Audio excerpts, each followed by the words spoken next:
පොදු ප්‍රවාහනයට අවශ්‍ය පහසුකම් සඳහා ප්‍රතිපාදන වෙන් කරන ගමන්ම පොදුවේ පුද්ගලික සහ පොදු ප්‍රවාහනය නියාමනය කිරීමට අවශ්‍යතාවයක් තියෙනවා.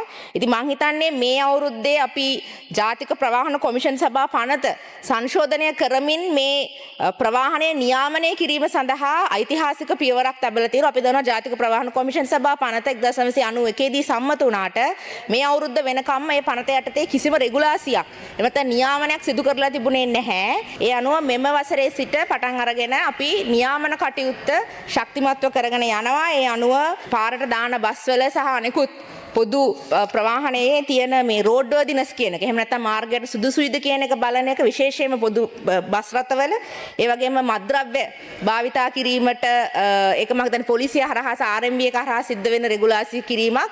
ඒක මේ මත්ද්‍රව්‍ය පාවිච්චි කිරීම සම්බන්ධයෙන් රෙගුලාසි සකස් කිරීම වැනි රෙගුලාසි සකස් කිරීම. එහෙම නැත්නම් නියාමනය කිරීම සම්බන්ධයෙන්. ඒ වගේම පොදු ප්‍රවාහනය බස් රථ, ත්‍රිවිලර් රථ, පාසල් රථ, ඊට පස්සේ ස්ටාෆ් සර්විසස් මේ සියලුම දෙයක්ම නියාමනය කිරීම සඳහා නැෂනල් ට්‍රාන්ස්පෝර්ට් කමිෂන් එක නැත්නම් ජාතික ප්‍රවාහන කොමිෂන් සභාව විසින් මේ අවුරුද්දේ සිට කටයුතු කරමින් යනවා. ලබන අවුරුද්ද වෙනකොට රෝඩ් සේෆ්ටි සඳහා නීතියක් පවා සකස් කිරීම සඳහා මේ වෙනකොට කටයුතු කරමින් යනවා. මම හිතන්නේ මේවා කවදාකවත් ලංකාවේ සිද්ධ වෙච්ච දේවල් නෙවෙයි. ඒකින්ද ඒක අගය කරන්නම අවශ්‍යයි.